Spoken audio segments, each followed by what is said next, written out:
I hope everyone's doing fine. Okay. It's a small request, everyone. If it's possible for you, could you please turn on your cameras? I would really like to see everyone's faces. Okay, thank you so much. All right. Okay, I see a lot of you have been listening. Okay, and some of you have interesting backgrounds, amazing filters. Okay, great. So, all right. Hello, everyone. So, let me first introduce myself to you all. My name is Alice. I am an English tutor here at Glecta, and today I will be conducting this session for you. Now, before I move any further, I just want to inform you and give you a little brief of what we're going to do today and what is this session going to be about. Now, I think most of you would be familiar with Alice in Wonderland. Okay, I just want everyone to just raise their hands if they know who is Alice in Wonderland. How many of you know that? Know about her? Okay, I see a lot of you know. Okay, great. So you see, I'm going to be just a little bit similar to her. She had an amazing journey in the Wonderland, and through that journey, she gave you an interesting story. And in today's session, me being Alice, I'm going to do the same for you. I'm going to take you through this informative journey about your stage 2 preparations. Okay, so this is going to be a wonderful journey today. We're going to learn a lot of different helpful and useful tips and tricks for our exams. Now, most of you would be wondering that you can't unmute yourselves and if you want to ask me some queries or doubts. So for that, I'll also tell you that since there are so many kids today in this session, I can't allow you to unmute yourself. But I would definitely say if you have any questions, you can send those to me in the chat box. Okay? So if you have any doubts, any queries, any questions regarding any of the things that we are doing today, you could drop in a quick text and I will answer that. Okay. All right. Now, that was all about me. And I know all of you would have some lovely introductions as well. And we'll get to those as well when we meet in our sessions. All right. Now, I wanted to ask you, since the results for stage 1 exams are out, would you guys like to share your results with me? I would really like to see all of your hard works being paid off. Okay, I've received some answers. Okay, do send in your results in the chat box. Let's see how have you guys performed. Also, if very good, Raisha. Okay. Also, if you would take a look in the chat box, there's a link dropped in for you guys. And after this session, you don't have to do anything with the link right now. After this particular session, you could definitely click on that link and send in your feedback. If you have any inquiries, it's for all of that. Okay. Very good, Naksh. Very good, Leo. Stuti, very good. I'm seeing everyone has gotten something good. Okay. So now, congratulations on such an amazing result, everyone. I hope you're happy and proud of yourselves, as you should be. But now comes another important stage, another important challenge that you have to embark upon, right? So I'll give you a little brief about it. This particular challenge is your stage 2 exams. Now, most of you are familiar that stage 2 exams are coming up very, very soon. Do you guys know what is the date for the stage 2 exams? If you do, drop it in the chat box. Let's see how many of you know it. Very good, Sanil. Okay, very good, Naksh. That is correct. Okay, I'm seeing that most of you are quite wrong. For Tiffin, it is 9th November, and for St. Olive's, it is 17th November. St. Olive's, it's 17th November. Okay, so now you're clarified on the dates as well. Do not get them wrong again, okay? Very good, Vya. Okay, perfect. Now, let's get started and let's see what amazing journey, as I promised you in the beginning, I'm going to take you upon. Okay, so now let's see what I've planned for you. All right, now, most of you, let me tell you something. This particular live session is being conducted by Glecta. And as most of you would already know what Glecta is, and you guys are already enrolled with us. For those who do not know what is Glecta, there are some numbers given on the below screen. You could drop in a text there and you could inquire all the questions that you have. Okay. Now, this is the success rate that we have had in the 11 plus stage bin exams and GCSEs and A levels. So if you have any questions, you could definitely ask those as well. After that, you see this long path.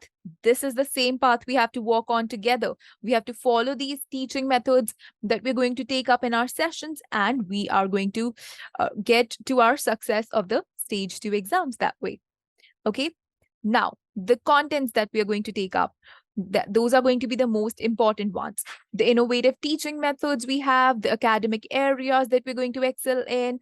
Then we have our teachers that are going to help you in these sessions. And at the end, we have the most important one, enrollment process. Okay. All right. Now, let's get started with the most important aspect for why we have gathered here today. Okay. Now, as you guys are familiar that in Tiffin's exam, we are going to encounter with two most important topics. Do you guys know what are those? Okay, by this time, I think everyone's familiar. Okay, so those two topics are, first, you're going to encounter a comprehension passage in your exam. In both, yes, very good. Okay, just give me a second, everyone. All right, so now, you see, the two most important topics that you're going to see in your papers are, yes, first one is a comprehension passage. Now, for St. Olave's, you're going to encounter a paper in which you have multiple choice questions. Okay, whereas in Tiffin, you're going to get some detailed questions. So you have to keep that in mind, okay? And the sessions, when we get started with those, we're going to encounter them separately. We'll learn different techniques for both. Now, there are some common helpful tips and tricks that are going to help you in both. So let's take a look at those. Before we begin, I'll share some tips for both comprehensions and creative writing. Okay, so now you have to pay a lot of attention and be very careful, okay? The first one is that you need to read. Now, you guys might be wondering that you read all the time. You read everywhere in your comprehensions, in your school, newspapers, articles, books. You read every time. So what does this mean? This means that you have to read the questions first. Now, most of you would know this, but for those who do not know, this is something to inform you that you have to remember that reading the questions first, even before you take a look at the comprehension, is the most important thing, you guys. You know why? Because when we read the comprehensions, when we read the questions, it becomes necessary for us to look for the answers in the comprehension. For example, if I read the questions before I read the comprehension, it will become easy for me to know that, yes, this is the answer I'll be looking for. For example, in today's session, we're going to do a set of questions based on some comprehension. The first question that you're going to get is going to be, okay, yes, Naksh, it's going to be multiple choice.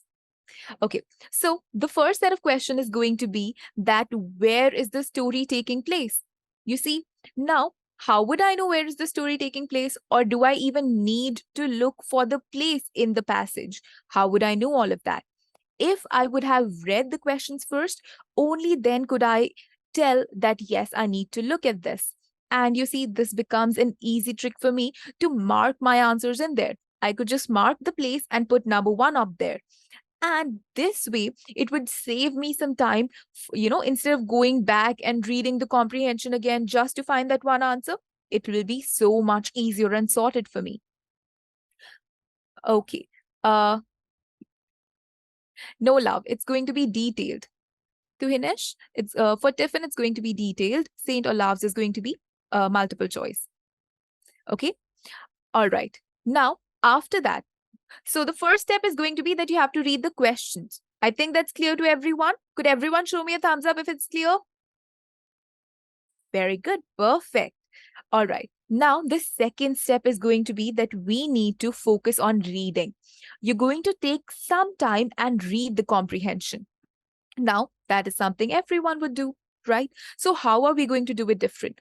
First of all, you're going to allot yourself some time to read the comprehension. Okay, I would suggest you can take 5 to 7 minutes. Take that much time, read it comfortably, slowly, and do not just focus on reading. You have to simultaneously process the information that you are reading. You have to understand each and everything that you're reading. If you do not understand a line, underline it, okay? And read it again. But do not hastily read so that you don't understand anything. That would be very troublesome for everyone. So keep that in mind. Okay. After you're done reading it for the first time, taking your good amount of time, that is 5 to 7 minutes. After you're done with that, you're not going to jump to questions. Remember that. You have to read it again. That means you have to read the whole passage twice. Now, why do we read it twice? Okay, let me tell you. We read it twice because first time when we read, we are understanding the information. The second time we read, it is to store all of that information into our heads and make sure that it stays there. The second time that you're going to read it, you're going to take not more than 2 to 3 minutes. You're going to do a quick reading, a scanning of the passage, if you will. Okay. And this is what we call skim reading. Okay. Skim reading refers to reading the whole passage very, very quickly to make sure that you understood everything that you read. Is this clear to everyone as well? Could everyone show me a thumbs up? Okay, I see some lovely faces showing me a thumbs up. Very good. Okay, perfect. All right. So far, is there anything that's not clear to anyone? All right. Okay, I see. Yes, love. Yes, Ahmed, it's from Glecta. Okay, if you have a question, love, you can drop it in the chat box. Okay, I will be answering all the questions from the chat box. All right, I see everyone sitting, just like this. I want everyone to smile. You're learning something interesting today. I promise I'll take you through the wonderland of information. Okay, so I want to see a good smile on everyone's face. All right, there you go. I see some beautiful faces now. Okay, now the second step is that we're going to summarize. Now, why do we need to summarize when we have read it twice? Okay, summarization doesn't mean you have to write a shorter version of what you read. Summarization just means that you now have to play everything that you read like a movie in your head. Okay, tell me something. How many of you enjoy a movie? How many of you love watching a movie? Okay, very good, Shashank. Haridwan, okay. Ashar, very good. Kian, okay. Amazing attire, Kian. So there you go. We all love a good movie. And that is what you'd be doing as well. You would have to scan the whole passage and then play it like a movie in your head. And that would confirm everything that you read. It will be the best way for you to summarize everything, all the key points to be fixated in your head. Okay. After that, now, one thing that's going to be the most interesting factor and the most, pressuring one is the time. You have to keep in your head that you will get a limited time for every question and you need to manage it properly. Now, how do we manage our time and how do we, spend our time on each question? How much time should I give it to each question? Oh my God, there are so many questions. Am I correct? Yes. So when we get to our sessions, first of all, we are definitely going to take a look at how much time you're supposed to give to each question. Don't worry, we're going to do that today as well. Okay. Now, we're going to learn how much time do we need to spend on each question, how much time do we need to spend on each section. You're going to get 2 sections in your paper. Section A is your comprehension. Section B is your creative writing. So we'll learn how much time you'll have to give it to each of them. And make sure that in the beginning, whenever you're practicing your tests, whenever you're practicing some questions, you keep the factor of time in your minds. Assign some time and try to work everything out under that time so that you have enough time at the end to do this. Okay, how many of you know what this is? Proofread. Okay, great. I see some hands risen. Very good. Okay, that means do you guys also do this after you're done with your work? Okay, very good. All right, so let's jump from time to proofread immediately and let me tell you what this is. Okay, so now you see when I talk about, okay, Lolo, I'll help you with this question towards the end. I think that would suit towards the end more. Okay, all right. So proofreading. when I talk about proofreading, it means that whatever tasks you have written, whatever answers you have written, whatever you write in your creative writing aspect as well, you have to read it to check that there are no spelling mistakes, there are no grammatical mistakes, there are no punctuation mistakes, and that everything that you really wanted to convey to your readers, you have mentioned each and everything. It's just to see that you have eliminated all the mistakes, you've done your best work out there. Okay. And coming to language now. Okay, so language is one aspect, it's one tip that is the most useful. Since we're talking about English and the whole subject is about this language, so you have to keep in mind that there are some things that are highly recommended in these kinds of exams. That is, okay, now we all can answer a simple question. We just have to look for the information in a comprehension and then write it. And we all can make up good stories. But how do we communicate it is our language part. And whenever this, comes to be tricky for anyone, I just suggest them my dear friend Cassie. Do you know who's Cassie? Yes or no? If you do not know, shake your heads. Okay, I feel a lot of shaking heads. All right, let me give you a brief of what is Cassie and who is Cassie. Cassie is my dear friend in the English language, which stands for C for colors. That means whenever you do creative writing, you would have to focus on colors and not the colors in the boring way that the sky is blue and there are colorful decorations. No, these are some plain and boring sentences that we are never going to take a look at again. We are going to upgrade our language skills and we're going to play with colors in a very fun way. How are we going to do that? First, we're going to mix colors with a different thing. For example, if I'm not feeling well, instead of saying I'm sick, I'm going to use a better sentence with some colors. For example, I'm feeling blue. Now that upgrades my sentence, doesn't it? And it's a much better way of saying something, much better way of communicating. So you see, this is one way of mixing the colors with your senses of how you feel. And not just one way, I could give you more examples. For example, I'm having the best time of my life. I could say I'm in the pink of health. I'm, I'm living pink life. And that way, it becomes a better upgraded sentence. So these are some ways that you're going to learn with me in these sessions that we're going to have. Then coming back to Cassie again, we have A that stands for adjectives. Now, there are some adjectives which could be considered as banned as well, like happy, sad. These are some banned words that you have to avoid. Instead, we are going to use some tricks called show, don't tell, which I guess everyone's familiar with, that you have to show what you're talking about and not tell it straight to your readers. Then for S, we have senses. So how many senses do we have? Can you show me on your fingers, everyone? Very good. Most of you get, okay, perfect. So do you use all of those senses in your writing? How many of you use all the senses in your writing? Okay, I see a lot of shaking heads now. Very good. Okay. So you see, when we get to the sessions, we're going to take a look at how we do that. And when we proceed further, I'm going to tell you how we do that as well. Okay. After that, the next S stands for sentences, the different sentence structures. For example, using shorter sentences to build tension, using longer sentences to describe something in details, to make sure that you're giving your readers a whole imagery, a whole scenario that they could picture in their head. Okay. And as I said, imagery, that becomes the next point that I have, everyone. Imagery is a technique, a language technique, which stands for when you want to make sure that your readers are seeing everything that you have written as a movie. Then in that case, you have to write it in that interesting way as well. So you're going to learn how to create those kinds of sentences. Okay. And at the end, emotive language. Now, what is emotive language, you might think? So let me give you an example. I'll give you two sentences and I want everyone to write in the chat box which one do you think is an emotive sentence, okay? One or two.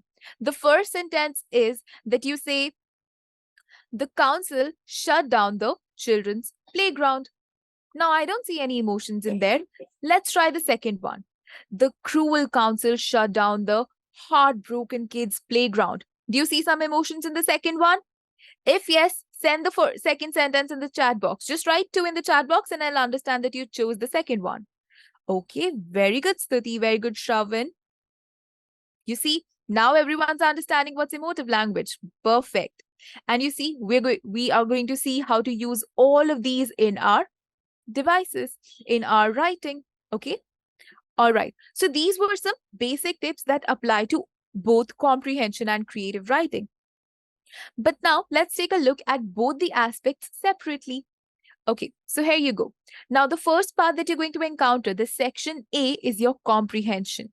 You have to keep in mind that the first thing that we're going to do is take a look at the questions. So, first, read the passage very, very carefully. Okay, read the questions, read the whole question before you attempt to choose an answer. Okay, and think about an answer in your head before writing.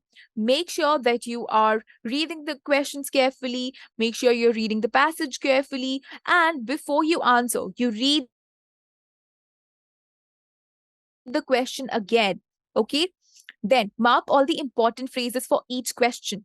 You remember in the beginning, I told you that once you're done reading the questions, you're going to go back to the passage. Once you go back to the passage, in there, you're going to underline the important things that you find. And if you feel that you've found a perfect answer in there, you're going to mark that as well. And that is what it says. After that, you're going to write according to the number of marks for each question. Now, this is very, very important. I'll put a star ahead of it. You see, why is this important? You're going to get questions that starts from 1 marker till 8 marks. Now that is a lot of marks. That means you have to write accordingly. Imagine I got a 1 marker question, a question that is only for 1 mark, and I write 10 sentences for it. Do you think that is worth it? Do you think that I should spend that much time on it? No, you see, I see a lot of shaking heads. That means you agree with me. I should not do that. For 1 marker, I should only write 1 sentence and not more than that. It's a direct question. I need to answer it in a direct answer. You have to be precise. And if it's an 8 marker, then we need to understand that we have to write for it with an introductory line, then we have to give points, then we have to give evidence for it.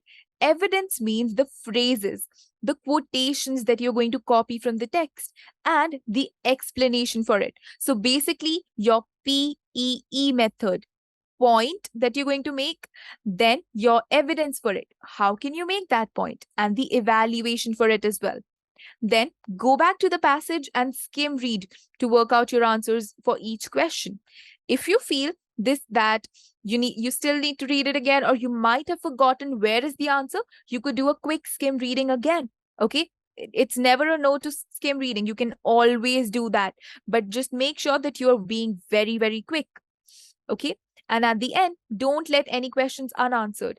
If you feel that you're stuck on any questions throughout the passage, throughout your writing journey, throughout your exam, just skip it.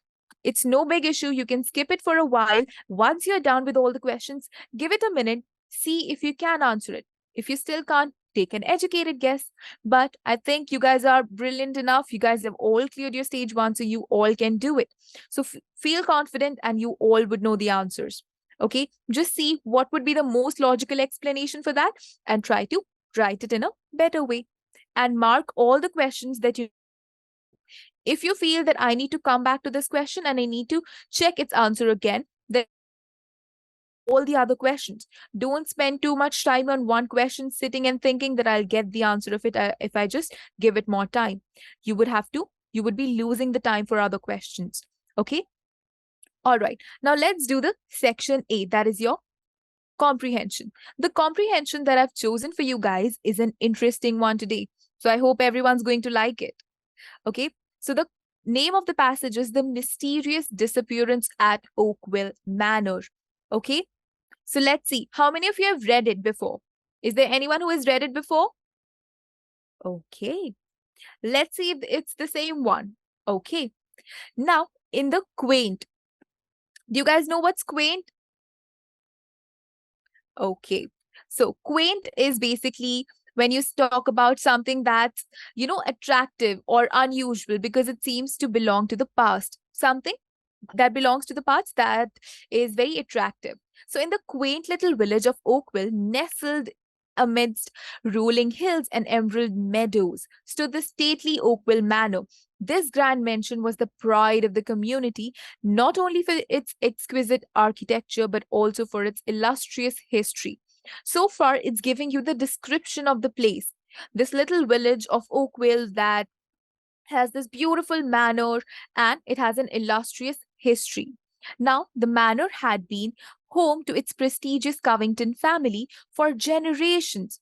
Lord Edgar Covington, the current owner, was a man of grace and nobility. He was well respected in the village, known for his philanthropic work, and the annual garden party at the manor was the most anticipated event of the year. So now the manor, it was a very prestigious, very, high held Covington family home. And it had been with them for generations. Now the Lord, the male of the house, the man of the house, Lord Edgar Covington, he was the current owner and he was a man that held a lot of grace and nobility. And he was very well respected throughout the village for his philanthropic. Do you guys know what is the meaning of philanthropic? This word here? If you know, send it in the chat box. Let's see how many of you know it. Very good, Manush. That's correct. They will show the marks to Hinesh. Sorry. Very good, Mohab. Okay. Generous. Perfect. Philanthropic is basically a person who gives away, who does charity. Philanthropy is charity work. Okay, so Lord Edgar Covington, he was a charity. He used to do a lot of charity for people, and he used to throw an annual. Annual means yearly, once in a year garden party at the manor, and it was the biggest party of the year. However, the tranquility. I want everyone to send in the meaning for this word now. Tranquility, if you know. Now, the tranquility of the Oakville was shattered one crisp autumn morning. The news had spread like wildfire. Lord Edgar Covington had mysteriously disappeared. The entire village in the state of shock and disbelief. How could a man of such stature and reputation vanish into the thin air? Okay, I've received a lot of answers. Okay, very good. Yes, tranquility refers to quietness or the peacefulness. Very good. Perfect, Divya, Muhab, Sparsh. Okay, that means a lot of you have a good vocabulary. No worries. If you do not know, you can learn it from the chat box. Today, everyone seems to know the answers. Peace or calm, very good. So there you go. Now, so far in the passage, what's happening is the tranquility, the peacefulness of Oakville, it shattered when Lord Edgar Covington, he mysteriously disappeared and the entire village was in shock. He was a very reputed man, so how could he disappear? So let's see ahead what happens next. So as the days were passed with no sign of Lord Covington, no one was able to find him. Unease settled over Oakville. The manor, once a hub of activity, the whole manor that was filled with activity and joy and peacefulness, it was now completely silent and somber. No activity, no pleasantries were going on. The villagers couldn't help but speculate about what might have happened. So they were just thinking that these are the uh, you know, possible reasons that this could have happened. This is the possible way he was abducted or something happened to him. So they were just making wild guesses in the whole manner. And rumors they started spreading around and the mystery deepened. It became quite mysterious throughout. At the heart of the investigation was the local constable. Now, of course, since there's a mysterious vanquishment of this such a famous person, then there must be police involved. So the inspector Lewis, he was involved into this particular investigation, and he was known for his sharp mind and unwavering determination. He was a brilliant detective, and his first task was to question the household staff and anyone who had been in contact with Lord Covington on that fateful morning. So he questioned everyone who was in touch with Lord Covington. Okay. All right. Can I get a thumbs up from everyone who is understanding everything so far? Okay. Very good, Ahmed. Very good, Arjun. I want to see everyone show me a thumbs up. Okay, great. That means everyone's understanding. Now, if you still feel that you have any questions regarding any difficult words or any concepts or any lines that you did not understand, you could definitely drop them in the chat box, okay? All right. So now let's move on with the story. Now, as the inspector delved into details, he uncovered a web of secrets and intrigue. He discovered that there's something bigger than those small rumors going on behind the scenes. Lord Covington had been working on a valuable collection of rare artifacts, and the pressure to acquire one particular item was mounting. That means that Lord Covington wanted to acquire this very valuable artifact, and to get that, it was a very, big pressure that was mounting on his head.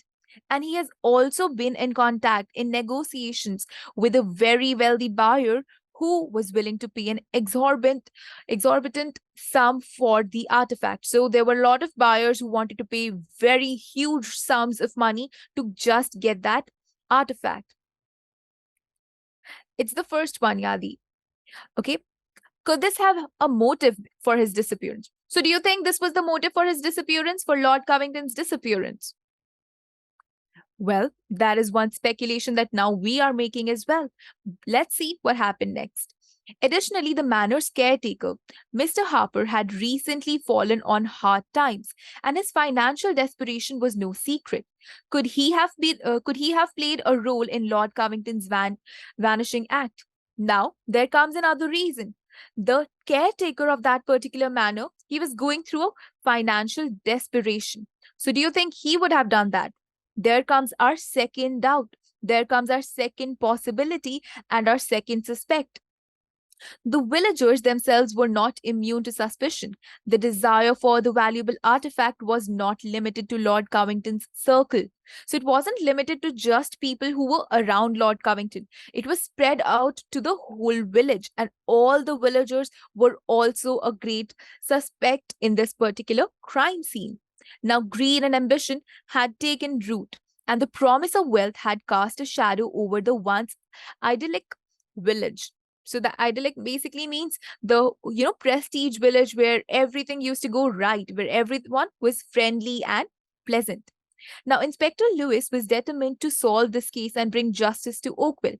With each passing day, the mystery deepened and the questions multiplied. So you see, as we move ahead and read this whole story, you're going to find out that what really happened. But whenever we get a comprehension, it's usually an extract from a story. So this was the extract that you read. Now let's go ahead and tackle some questions. So here you go. Now let's see what kind of questions you're going to get on the basis of this. And before I start with the questions, could everyone just quickly show me a thumbs up that they have understood the whole passage? Okay. All right. Okay, great. Okay, you start the negotiations beforehand. In such kind of dealings, you showcase that you're about to possess these artifacts. Okay, Sparsh asked me that Lord Covington did not have the artifact. So why would he be in negotiations with a person who wants to buy it? Whenever this kind of things happen, what you're really supposed to say is you're supposed to tell the other person that you are about to acquire it. So tell me how much you're going to pay for it. Okay, so these kinds of negotiations and such small lies are played into it. But no worries, let's get back. Now, since everyone has understood the passage, let's, deal with the questions. The first question is, where is the story taking place? Could everyone send in the answers in the chat box? Okay. Answers in the chat box for the first question. Where is the story taking place? Okay, very good, everyone. Okay, you see, now I'm receiving different kinds of answers. So let me brief you what is expected. So whenever you're writing a question that's for 1 mark, you're supposed to give it in a sentence. You could just say it's taking place in the Oakville village, but that would be a small answer. And since we read a lot of details about it, we can present them in our sentence. So the story is taking place in a small village. Okay. All right, let me show you something. In the quaint little village of Oakville. So either, if you want, you could take a few words or phrases from the from the text as well. You could show that you've read it and you remember it. So you could say the story is taking place in the quaint little village of Oakville, and that would also serve as the perfect answer. All right, the story, very good. Now I think everyone's getting it. You could also say yes, a small village among the hills of called Oakville. Very good. Quiet village. Okay. So you guys are now understanding that you're supposed to give one little sentence, and if you want, if you remember the details, you could provide all of those. Now you see, the second question is describe Oakville manner. So you remember there were a few adjectives given for it. So whenever you're going to do this kind of question wherein you have to describe something from the text, now what are you expected to do? You will present your points in a way wherein you'll give a little space for quotations. So what are the adjectives being used for the Oakville manner in here? Can everyone find those out and tell me? Very good, Sparsh. Okay, describe the Oakville manner, please. Let's see what are the adjectives that you can find.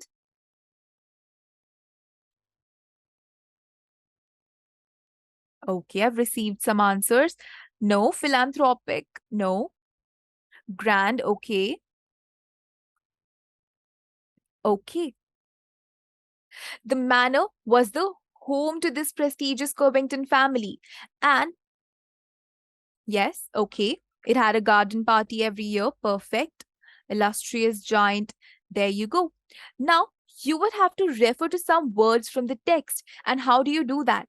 Whenever you're supposed to answer some words, answer something from the text, you're going to use some quotations. And how do you showcase that you've used a quotation? You put them in inverted commas. Is that clear? To show that this is a quotation that you've taken, and you could describe it in the same manner, and then you could use your own sentences. For a 2-marker question, you need to remember that you can't give more than 3 sentences. Okay? Just make sure that you're sticking to word limit and you're spending just a limited amount of time on every question. Now, in the same way, we're going to proceed further with these questions, which are going to increase in marks. For example, the next question, the 4th question is for 3 marks. Now, this is going to expect you to give a lot more details, whereas 3 to 5 lines for this kind of an answer would be sufficient. Okay. Then again, we have a 2-marker question. Again, in this, if you offer 3 sentences, that would be perfect as well. And now let's come to the main question of today. What do you think would have happened to the Oakville village of Oakville after the mystery deepened and the questions multiplied with each passing day? Now, in this particular kind of question, it's asking for your opinion, right? So when it's asking for your opinion, you could start by saying, I think that this would have happened, or since this was happening. So you could give an introduction to what's already being stated. Take a few bits and pieces from the question itself and then proceed further. Then you could give your opinion. Give a sentence that introduces the question, okay, that introduces your answer. After that, you could introduce that in my opinion or I think, and that would be the perfect way of answering it. Now, since this question is for 5 marks, I would really suggest that you try to write at least half an A4 size sheet filled with descriptions and possibilities. Now, since you have to write so much, you would also have to think what kind of an answer do you want to write? Because that's going to carry a lot of marks. So just give it 1 minute to think about all the points. Once you know that these are the points that you really want to write in your answer, you can start writing. But make sure whenever you get an answer that is worth so many marks that you plan it. Okay, now for an in-depth knowledge of how to deal with these questions and what are the perfect ways to answer it and the best, sentence openers, best vocabulary to serve these answers, we'll have to get to those in our particular sessions. Okay, all right. Now, let's move on and let's take a look at the section B for today. That is creative writing. Now, creative writing is the one part in which I think everyone could enjoy. It's one part wherein you're free to do anything. Think about your imaginary worlds and, dwell in those. Okay, how many of you really like creative writing? Could you just show me by the raise of your hands? Great. Oh, just a little bit? Okay. No worries. For those who feel that creative writing is even tiny bit difficult, or you do not like it, and even if you like it, I can assure you. You see, when we get to our sessions, we're going to take a look at a lot of sample answers. We're going to take a look at a lot of work done by the other kids. So you and I, we're going to see what are the good things in their answers, what are the bad things in their answers, and we're going to learn from them. Not just those, you're going to take a look at the sample answers that I am going to write for you. And you can take inspiration from my stories as well. Those sample answers are going to teach you what are the best ways to write. And you'll definitely learn some improved vocabulary and improved ways of writing. Okay? All right. No worries, Persh. I'll make you like it, I promise. We'll have a lot of discussions on it. Okay? All right. Now let's move on. And here you go. Okay. Should students be allowed to choose their own school lunches? Okay, this is the question for today.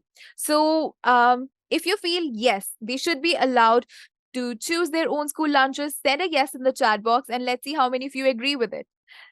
Let's see if we have more no's or we have more yes in the chat.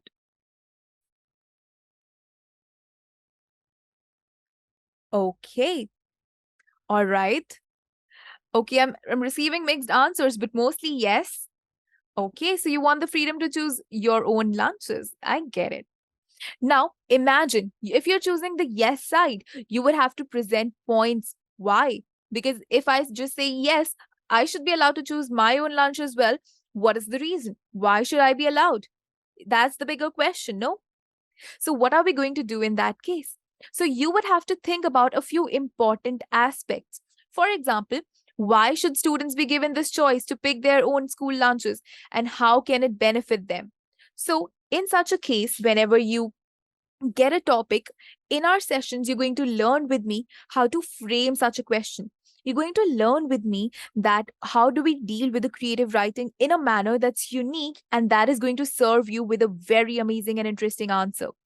You see, whenever you get a creative writing topic, we all start to rush towards the important storylines that we could prepare and what are the different ways we could write it. But the most important question comes is what you should really think about is what are the important aspects that are going to make my story highlighted amongst the others, right? So we're going to learn how to do that. And how we really do that is by framing questions, by asking questions what is important, just like this one. For example, the topic that you have today is should students be allowed to choose their school lunches? And here you go. Why should students be given this choice? And this is the question that I'm thinking that I want to answer in my particular text. And if I do that, trust me, you're going to write something that is going to impress your readers a lot because you would be answering the same questions that everyone's going to be thinking about. Then the next question you could answer in your text is what are some examples of healthy and balanced lunch options that student could choose from? So you see, you're not just solving the problem, you're not just taking a stand for everyone that yes, you should be allowed, but you're also helping them by giving a reason that this is the reason we should be allowed because we are also selecting something healthy. So you see, it becomes a wise choice to ask these questions first and then write what concerns might be raised by opponents about allowing students to choose their lunch and how can we address these concerns in our debate. You see, there's one little technique that is called objection handling, and this question deals with that. Now most of you might be thinking what is objection handling, so let me give you a brief of what this is. Objection handling is when, for example, I think students should not be allowed to choose their school lunches. And let's say you guys, you all think that you should be. So you see, we're on the opposite sides of each other. Now, what can we do? If I want to present you with a point and make sure that you can't contradict me, I want to make sure that my argument is so solid that no one can contradict me, then in that case, what I would do is I would take away your points from you. For example, I'll say most of you might think that yes, students should be allowed to choose their school lunches, but, and then I'll offer my point. And that way, you had this point that you should be allowed. I've taken that from you. Now, what would you really say? Right? And there you go. That is the best way to present an argument, even in a debate. So you see, you take your opponent's points and they are not left with anything, right? So this would be the best way to serve an argument. a debate, or a balanced argument, or to persuade someone as well. Now, these are the ways we're going to deal with creative writing. But there are very different kinds of creative writing. For example, we would have persuasive letter, we have balanced argument, we have articles, story writing, we have so many of the different types. So, what are we going to do about it?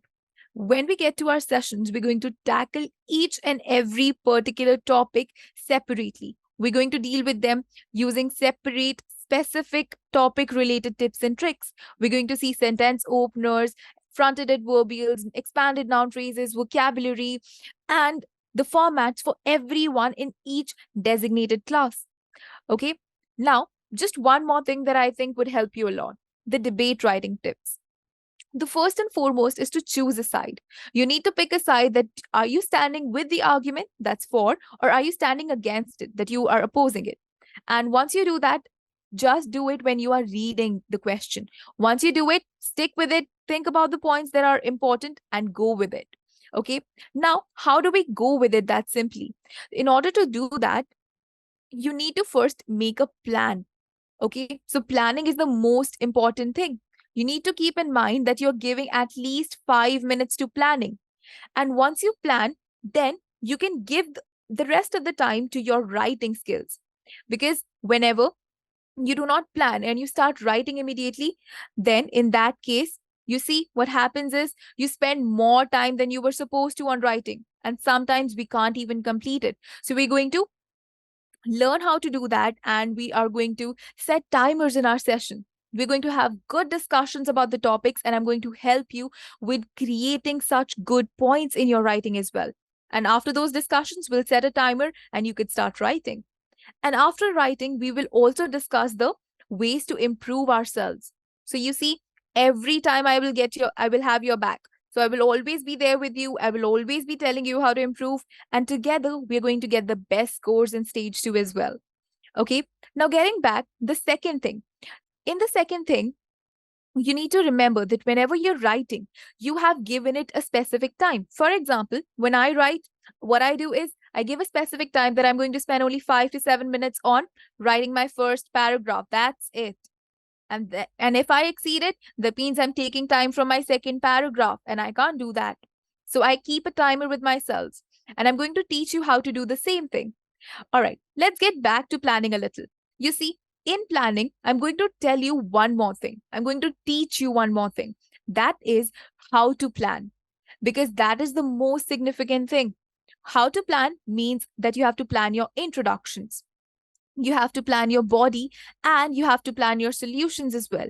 And solution is not the end. So you have to plan your conclusions as well. So when we get to the sessions, we're going to learn all these things: how to plan, how to write, how to improve, how to build as well. Okay. So now, is there anyone who has any doubts? And if you do have any doubts, please send them in the chat box and I'll be here to answer them. Okay, the first question that we have is, do we have to choose the yes side, as it says opponents are the no side? Yes, you would. Okay, Sparsh, this depends on the question that you're getting. The question could ask you it could give you the side, and then you would have to stick with it. It could ask you to choose this side or that side, and then you're free to choose anyone. And it could even ask you that you have to present an argument, a balanced argument, in which you would have to take both the sides. So it will entirely depend on the question that you're getting. But no worries, when we get to the sessions, I'll show you all the 3 kinds of questions and a sample answer for all the 3 kinds of, questions as well. So that you know, when you have to pick the yes side, how do you deal with it? When you pick the no side, when you go against it, how do you write it? And the last one, how do you go for both of those? Okay, for this topic, should students be allowed to choose their own school lunches? So in this case, you are free to choose whatever you want, Sparsh. Okay? Otherwise, it will not be a debate. There you go. Perfect, Naksh. All right. Now, you see, everyone, I just wanted to inform you that there are some numbers given on the below of the screen. If you take a good look, there are some numbers given below the screen. If you have any queries regarding the courses, regarding how we're going to proceed, you can ask on these numbers. You could give them a call, you could send them a text, and all would be sorted out for you. But even before that, I also have some information for you. So let's take a look at that as well. Okay. So now, since you know that this particular session was being held by Glecta, and most of you are familiar with Glecta, so no worries. I'm going to just quickly tell you about the courses. Now, Glecta is enrolled with, you know, courses that starts from KS1, KS2, KS3, your GCSEs. So Lolo, as you were asking me about the GCSEs, yes, we can help you with those as well. You could contact one of the numbers below and you could ask any of your questions or doubts. Okay. And if you want, you can also ask them for how to proceed with the enrollment. Now, getting to your courses that are specifically related to your stage 2. Now, we are going to get started with these sessions starting from 23rd October. We're going to have 2 separate batches for St. Olave's and for Tiffin. St. Olave's is going to deal with the multiple choice questions, the specific pattern that you're going to see in the St. Olave's paper. Whereas in the Tiffin batch, we're going to take a look at the specific important tips and tricks and the pattern of the paper that you're going to get in the Tiffin stage 2 exam.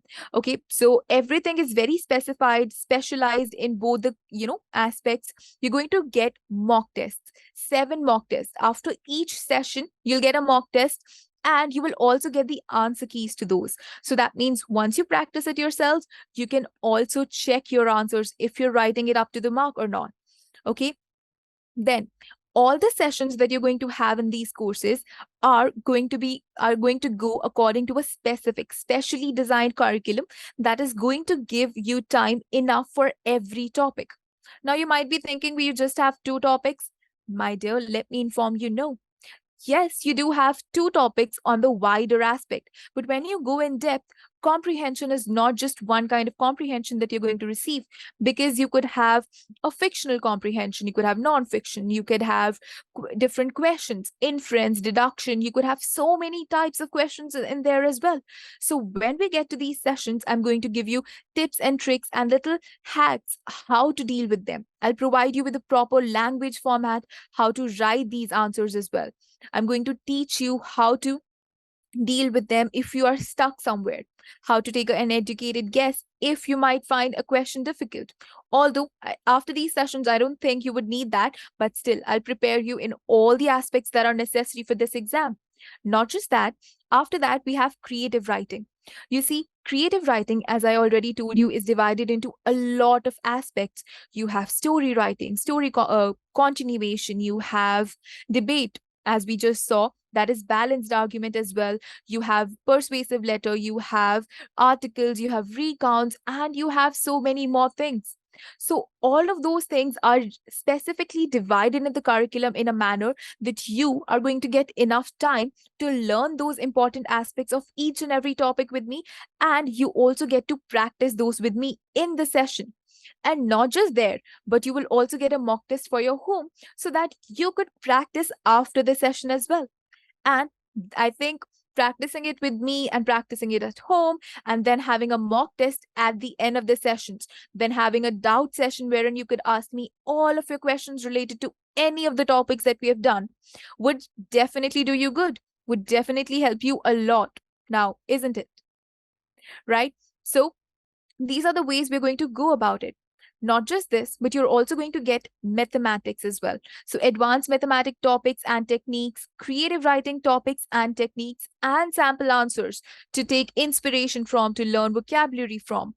And just how we did vocabulary in today's session, we're going to do those as well up till the end, so that we are also easily able to build our vocabulary for the ending. Advanced comprehension and their techniques, and a variety of them. And at the end, exam-related tips and tricks. And in all the sessions, you'll also be getting a timer, right? So you'll learn how to answer everything in time.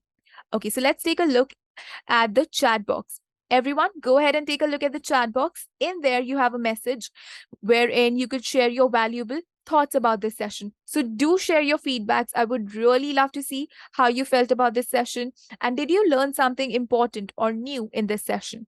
And if you did, so do go ahead and fill this feedback. And if you want, enroll in the sessions to learn more such important tips and tricks. Okay. Okay, Katie, you can ask me a question. Just send it in here and I'll read it. Yes, my dear Manush. St. Olave's is going to have creative writing as well? Can we get mixed conclusions such as yes, but there should be restriction? Yes, we are going to deal with such aspects as well. Okay, Sanil asked me a question wherein we could give a mixed conclusion. Yes, my love, you all can give mixed conclusion as well, but it will again depend on the kind of question you're getting. So no worries, all such questions would be answered with proof and with sample answers in the sessions. So do enroll and do learn the important tips and tricks how to solve these, okay? All right, let's take a look at Katie's question. Okay, it was, thank you so much, Naksh. Okay, if you plan, won't you lose your writing time?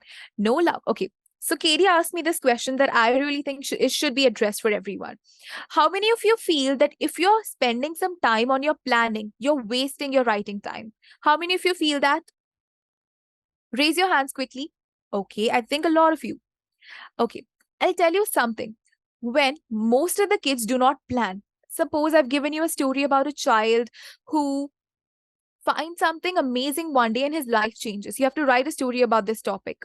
Now, you did not plan and you started writing the first storyline, first thought that came to your mind. What happens by the second paragraph is you run out of points to talk about. Let's say you're writing a debate and you wrote all the important points in your first paragraph. Now you're not left with anything to write in your second paragraph. Now you do not know how to conclude it. Now that would be a much greater waste of time rather than planning.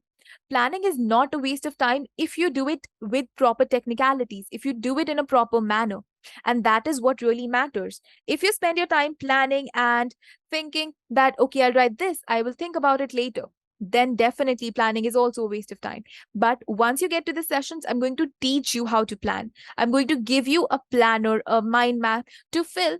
And when you do that, all your planning would be sorted. You won't take more than 5 minutes, and those 5 minutes would be so much worth it that you would be easily able to finish your writing composition. So I think that answers your question, Katie. Okay, so are you supposed to take for and against options in your writing? Yes, if it's a balanced argument, Naksh, you are supposed to take both for and oppose, okay, for and against in your writing.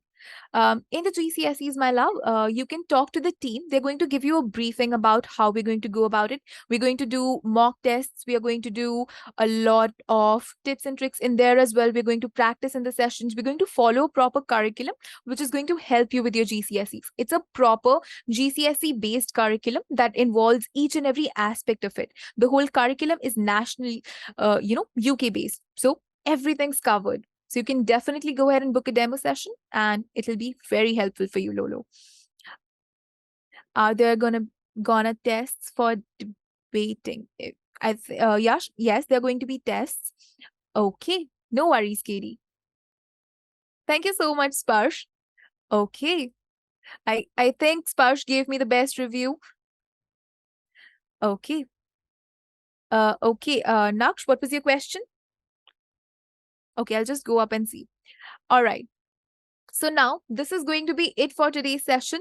Please do take a screenshot of this particular slide if you want to keep for enrollment, for the numbers, for any information. Please do keep it. And once you enroll, you'll get a proper curriculum to take a look at, to see all the topics are being covered and how we're going to cover it, and all the important notes as well. So do make sure that you're keeping this screenshot, okay?